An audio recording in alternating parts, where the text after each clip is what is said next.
What are you dreaming about, Paul? All these books that I wish I could read. We're back at Matt and Charlene's house. We finished phase 1, which was the kitchen, a whole bunch of fun stuff there that's all redone now. Oh my God! Are you crying, Matt? And they called us to do phase 2. Where we're standing right now was about the entrance to their closet. And then on the other side of this wall was the entrance to their bathroom.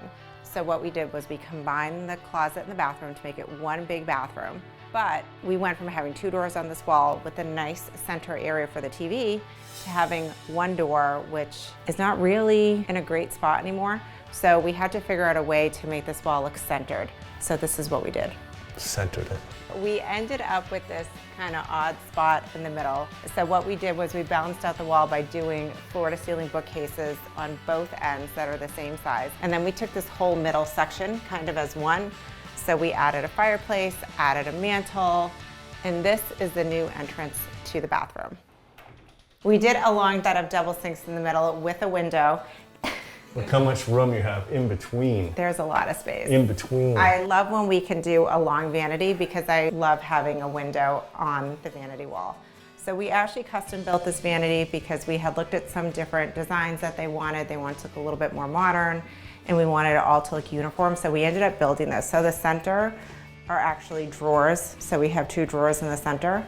And then underneath each sink, it looks like double drawers because we want it all to look the same, but these are actually doors because we have the plumbing and all that stuff under there. So we needed to have doors instead of drawers. So we have 2 doors, huge drawers in the middle, so a ton of storage. And we ended up doing a color scheme that was similar to the kitchen that we did. Well, you missed the cool mirrors here. That also, they change colors and all sorts of different things that you want to do. And then we have toe kick lighting down below here that accents the floor at night nicely. So if you got to come and do your business, you can be kind of half asleep and not walk into a wall. And then you come over here to this beautiful water closet, which is separate from everything. It has its own door that you can shut or keep open. You have a beautiful toilet to go. And even if you wanted to shut that door, you could sit here and stare at your beautiful toe kick lighting while you're doing your business. There's one more area that you haven't shown us, Paul. The shower.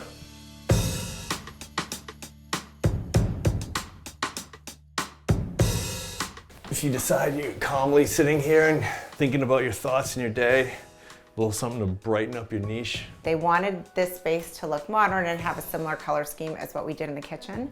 We used a tile on this wall that's kind of a charcoal color, and then we paired it with another tile that's kind of a sandy color. So it has that modern look. And then we did the large tile on the back wall of the shower, which we also did on the floor here, just a smaller size. And the large tile is carried throughout, you see. What's cool about this is you have a lot less grout lines, so it's a little easier to clean, you know, than having smaller subway tiles or something like that.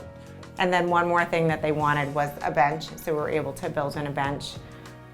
Which I'm sitting on. Which Paul's sitting on, which Paul is demonstrating. As I'm staring at the niche lighting. Right. Which looks beautiful. I'm jealous that we don't have niche lighting. Do you want me to leave you alone in here? No. I'm just admiring Matt's niche lighting. Okay, you do that. That's all. I'll be over here. All right. I have a very weird interest in lighting in unusual places, but there's not really a word to describe that.